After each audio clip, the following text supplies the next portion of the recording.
नमस्कार, सी न्यूज़ भारत देख रहे हैं आप। मैं हूं अखिलेश पांडे। वक्त हो चुका है न्यूज़ बुलेटिन का। इस बुलेटिन में हम जानेंगे कि कहां काली पूजा को लेकर जिलाधिकारी ने की शांति समिति की बैठक। आगे देखेंगे कि क्यों भारत नेपाल सीमा पर सुरक्षा एजेंसियां हुई अलर्ट, और साथ ही जानेंगे कि बाढ़ग्रस्त इलाकों में कैसे मनेगी दीपावली। ऐसी और भी तमाम खबरों पर आई विस्तार से करते हैं चर्चा। भागलपुर में समरालय स्थित समीक्षा भवन में जिलाधिकारी सुब्रत सेन की अध्यक्षता में काली पूजा को लेकर शांति समिति के सदस्यों के साथ बैठक की गई।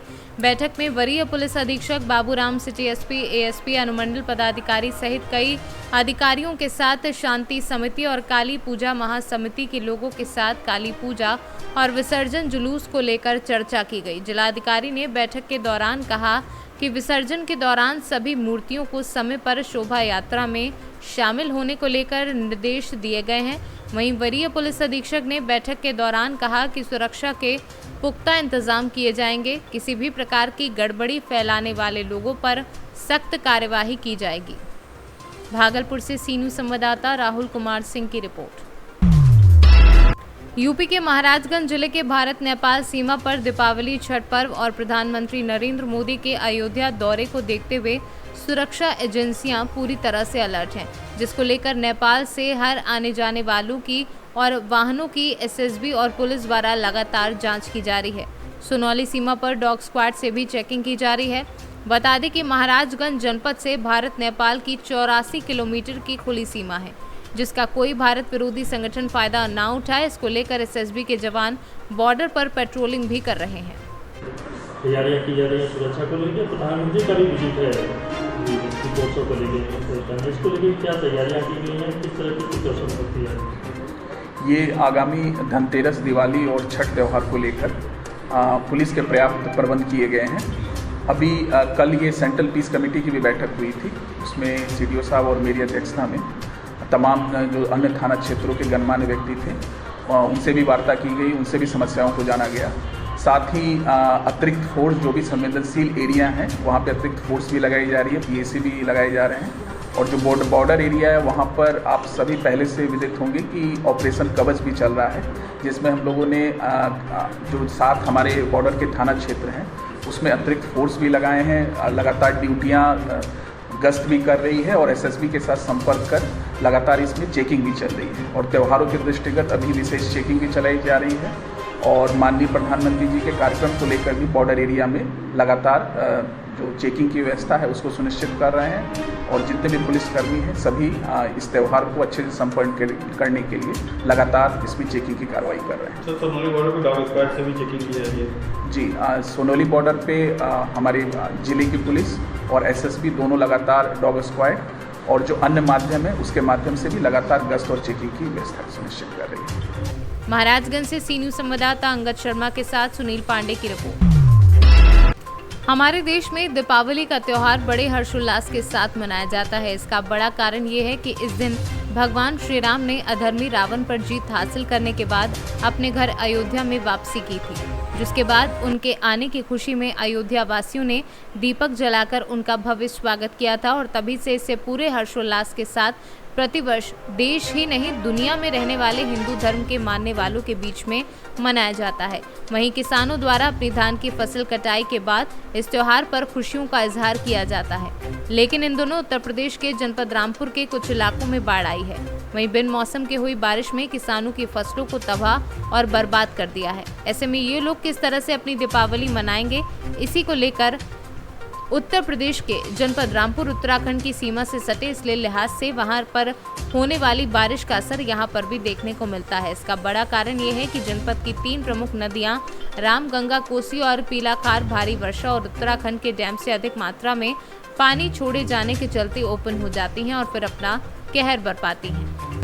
किस तरीके से मतलब ग्रामीण इलाकों में दिवाली मनाई जा रही है? प्राकृतिक आपदा की वजह से जो किसानों का नुकसान हुआ है खेती का, उससे इतना बड़ा दिवाली का असर पड़ा है कि कोई भी किसान सही तरीके से दीपावली इस साल नहीं मना पाए। एक तो ऊपर से प्राकृतिक आपदा दूसरा जंगलों में जो जानवर को कर रखा है नुकसान, उससे बहुत बड़ा नुकसान है। जिस आदमी के पास 2-2 बीघा 3-3 बीघा ज़मीन है, उसके पास अगर 10-10, 50-50 जानवर अगर घुस जाए उसमें, तो उस खेत का क्या हाल होगा।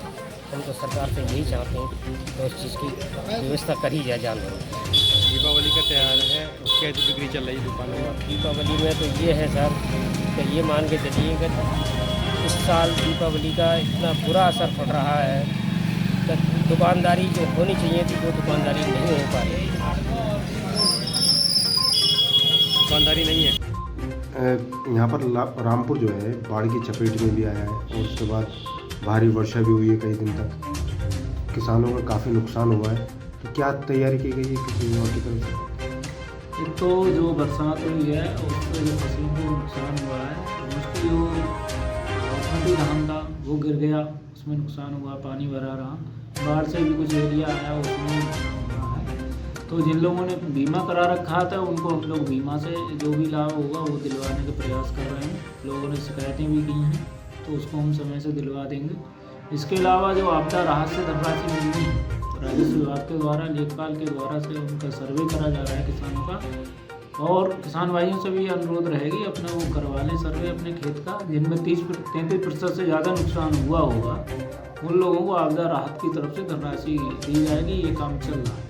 अच्छा, इसके अलावा एक चीज़ ये है कि एक जो किसान है उसका जो भी त्यौहार होता है वो ज़्यादातर इसी फसलों पर दारोमदार होता है, और वर्तमान समय में दीपावली करीब है और उस तरीके से जो है जिस तरीके से उम्मीद की जा रही थी सरकार की तरफ से या आपके विभाग की तरफ से अभी अनुदान नहीं मिल पाया उनको, तो कुछ नहीं अनुदान जैसे हमारा कृषि विभाग से जो बीज का अनुदान था वो काफ़ी हमें पैसा मिल गया था, हमने दे भी दिया है और पैसा उनको मिल जाएगा। तो पैसा ज़्यादा दे रहे हैं, पिछले साल का पैसा नहीं मिल पाया था वो मिल गया है, तो वो पैसा हमने किसानों के खाते में चला भी गया है। डीबीटी शुरू हो गई और इस साल का जो पैसा आ रहा है धीरे धीरे मिल रहा है। उसमें डिले बस वहीं से है जो पैसा मिलने में देर हो रही है, यहाँ से हम लोग समय से भेज दें। लगभग कितना नुकसान हुआ होगा, कोई आंकलन? नुकसान तो ऐसा है तो जो फसलें गिर गई बेसिकली उनमें ज़्यादा, जैसे धान का 15-12% एरिया में ज़्यादा नुकसान हुआ है, और थोड़ा ऐसे 10-15% की रेंज में उड़द है और उनमें नुकसान हुआ। थोड़ा बहुत गन्ना में भी जो गिर गया उसमें थोड़ा नुकसान है, बहुत ज़्यादा नुकसान नहीं, लेकिन धान की फसल उड़द में उसमें थोड़ा ज़्यादा नुकसान है।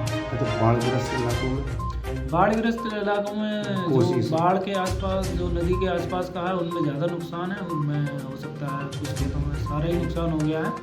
तो जो बाढ़ की चपेट में आ गए उनमें ज़्यादा नुकसान। आपका नाम पर?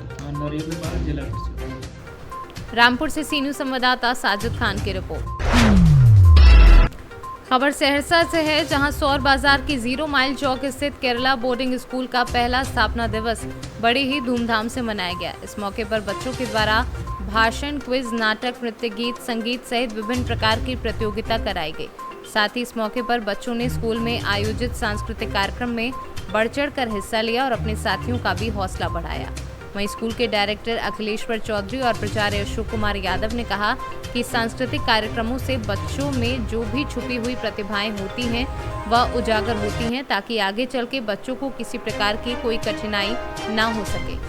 कार्यक्रम से क्या संदेश देना चाहते हैं? संदेश ये देना चाहते हैं कि बच्चों में जो भी डर है ये बोल के झिझक उसका डर समाप्त हो जाए, ताकि आगे चल के उसको दिक्कत नहीं हो, इसलिए बच्चों को सिखाते हैं। क्या नाम हुआ? अखिलेश्वर चौधरी। क्या संदेश देना चाहेंगे? मैं सांस्कृतिक कार्यक्रम इसलिए रखा गया है ताकि लोगों में इसके माध्यम से जागरूकता पैदा हो, ताकि लोगों में शिक्षा के प्रति जागरूकता हो, और जब हमारे समाज में शिक्षा के प्रति जागरूकता होगी तो हमारा समाज डेवलप करेगा, देश डेवलप करेगा। इसी उद्देश्य से मैंने यह कार्यक्रम रखा।